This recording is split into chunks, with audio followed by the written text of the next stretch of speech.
Hello, this is Dr. Grande. Today's question is, can I analyze the case of Annamaria Gana? Just a reminder, I'm not diagnosing anybody in this video, only speculating about what could be happening in a situation like this. If you enjoyed this video, please like it, subscribe to my channel, and consider supporting me on Patreon. I will put the link to Patreon in the description for this video. First, I'll look at the background of this case, move to the timeline of the crime, then offer my analysis. Annamaria Gana was born in November 1969 and lived in the Philippines. She married a man named Antonio Gana, who was about 31 years older than her.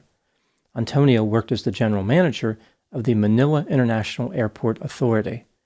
The couple had two sons, Jose, who went by the name Tony, and Alfonso. In 2007, after Annamaria's husband Antonio retired, the family moved to Tustin, California. This is about 34 miles southeast of Los Angeles. Annamaria and her husband purchased two houses in Tustin. The family lived in the larger house and rented out the smaller house. The couple also purchased a UPS store franchise. Due to financial problems, the couple had to sell the larger house and move into the smaller house. This smaller house was located at 18422 Manning Drive. In October 2010, Annamaria was diagnosed with stage 2 breast cancer. She was treated with chemotherapy as well as medications to control various symptoms, like insomnia. Now moving to the timeline of the crime. On Sunday, May 8, 2011, which was Mother's Day, the police responded to multiple 911 calls at about 4:25 p.m. One of those calls was from 16-year-old Tony Gana. He told the operator that his mother shot him with a gun. She also shot his father and killed him. Tony said, "Hurry up, please. My brother's in there."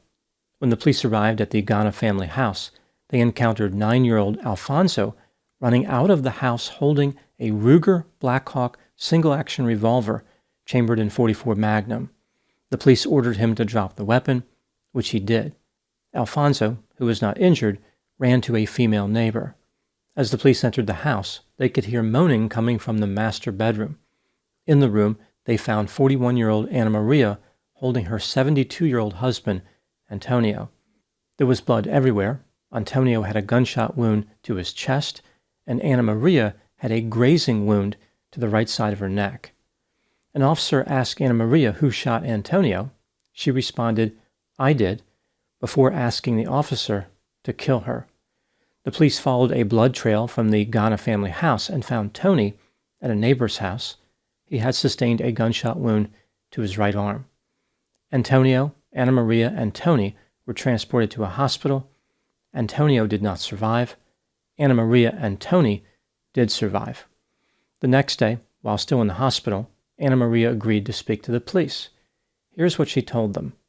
After being diagnosed with breast cancer, she was receiving chemotherapy and taking the sedative Ambien to help her sleep. In addition to being under stress from the illness, Annamaria was running the UPS store franchise and dealing with financial problems. She and her husband were trying to sell the business, but she was worried the sale was not going to happen. There was an intense feeling of being overwhelmed. A few weeks before the shooting, she came up with a plan to kill her family before bringing an end to her own life. She claimed that she heard a voice telling her that she needed to carry out this plan. Thoughts about committing murder had come to her every night for 2 weeks. On the morning of the shooting, Annamaria loaded her revolver and stored it in the master bedroom. Some friends were visiting that day. When they left, she went into the bedroom, retrieved the revolver, and fired a single shot into the ceiling. The purpose of firing the weapon was to attract the attention of her family members and bring them into the master bedroom. She sat on the bed and waited with the hammer of the revolver cocked. When Antonio entered, she shot him in the chest. After this, she chased her sons and shot Tony in the arm. She pointed the gun toward her head and fired, but missed. The bullet ended up grazing her neck. The police interviewed Tony as he recovered in the hospital. He said that he heard a loud noise from the master bedroom. His father Antonio stood up as he and Alfonso followed him. As they rushed into the master bedroom, they could see Annamaria on the bed holding the revolver. Antonio tried to grab the weapon and Annamaria shot him. Tony and Alfonso ran away. When Tony was in the kitchen, about 10 feet from the back door, he stopped running because he could not believe this situation was real. As he stood there, his brother Alfonso hid behind a couch. Annamaria pointed the gun at Tony. He yelled at her, "Don't shoot." Despite this order, she discharged the weapon. Tony was struck in the arm and fell to the floor. He stood up, ran outside, called 911, and made his way to a neighbor's house. The police spoke to Alfonso.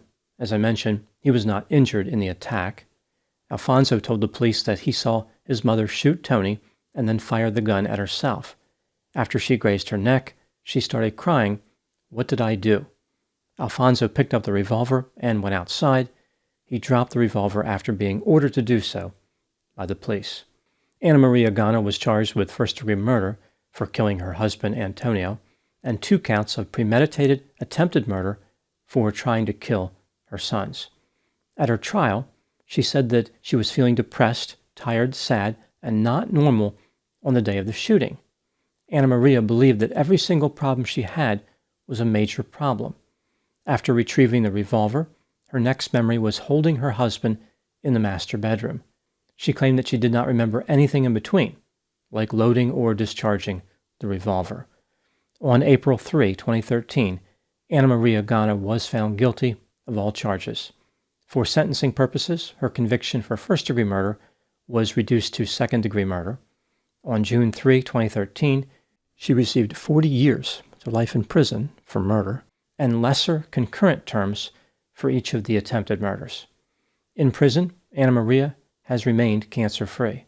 Her sons, Tony and Alfonso, as well as her mother, Evelyn, have visited her in prison.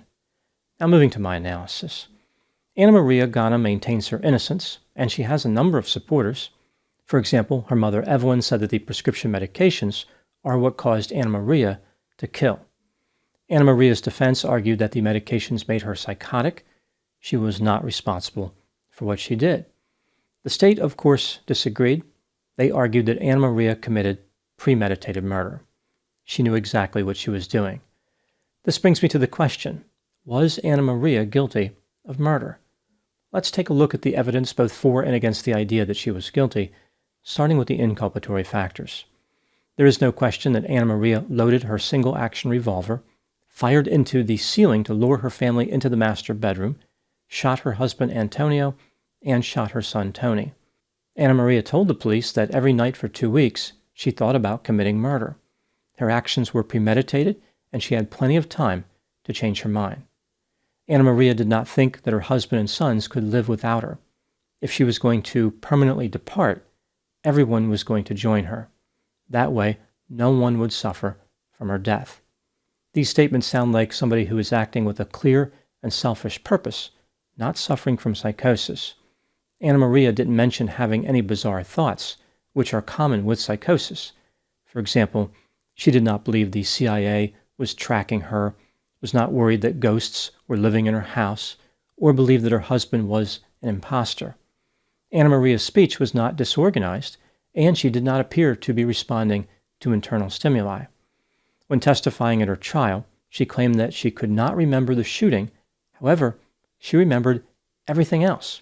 This convenient memory loss is common in murder cases. Defendants will remember everything except a narrow range of time, which, amazingly, corresponds to the alleged criminal activity. It sounds like Annamaria may have had responsibility evasion memory loss syndrome.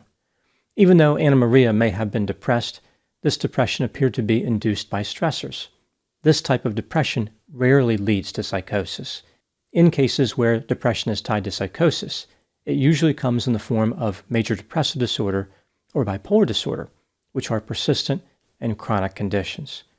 Moving to the exculpatory factors, about 6 months before the shooting, Annamaria was diagnosed with breast cancer. She had surgery and was receiving chemotherapy. The drugs she was taking had side effects including memory loss, concentration problems, and exhaustion. She developed a rash, was given steroids, and developed insomnia. The drug Ambien was prescribed to treat the insomnia. All these drugs could have interacted in unexpected ways. In addition, it makes sense that Annamaria would have been depressed under those circumstances. A mental health professional who assessed Annamaria believes she was suffering from psychosis on the day of the shooting. The condition resulted from a combination of factors including depression and medication. Another clinician said that Annamaria was suffering from a clinically significant major depression. Her actions were not based on personality psychopathology. That is, she did not have extreme personality traits. When Annamaria spoke to the police, she mentioned that she had heard voices telling her to carry out the attack. This is consistent with hallucinating, which is a symptom of psychosis. During and after the shooting, Annamaria had a blank and emotionless expression on her face, as if she was disconnected from reality. Her son Tony said that she appeared to be possessed. When considering all the evidence in this case, do I think that Annamaria was guilty of murder? Yes, she was guilty beyond a reasonable doubt. She was under tremendous stress and had symptoms of depression, but knew the difference between right and wrong. This was clear immediately after the shooting. Annamaria knew that she had violated societal norms. She may have been depressed, but depression is not an excuse for murder. What do I think happened in this case? This is just a theory, my opinion. Annamaria was self-centered, impulsive, irresponsible, sadistic, grandiose, pessimistic, depressed, cold, callous, cynical, nihilistic, had feelings of hopelessness, and had a sense of entitlement. She was dealing with medical and financial stressors and decided that she wanted to make an exit from this world. Believing that the lives of her family members revolved around her, she decided to take everyone with her. That's how important she was. Her death would cause unimaginable suffering, and no one could recover from it. Life would be unbearable for her family. From her perspective, she was doing people a favor by committing murder. Annamaria found a way to take her problems and make them everyone's problems. The only suffering in the world that mattered was her suffering. She could not escape her pain, but she could extend her pain to others, which gave her a sense of peace and satisfaction. After committing the crime, Annamaria felt shame, which is why she lied about her memory and tried to blame symptoms of mental illness for her crimes. Even years later, Annamaria continues to insult her victims by maintaining these lies. Those are my thoughts on the case of Annamaria Gana. Please put any opinions and thoughts in the comments section. They consistently generate an interesting dialogue. As always, I hope you found my analysis of this topic to be informative. Thanks for watching.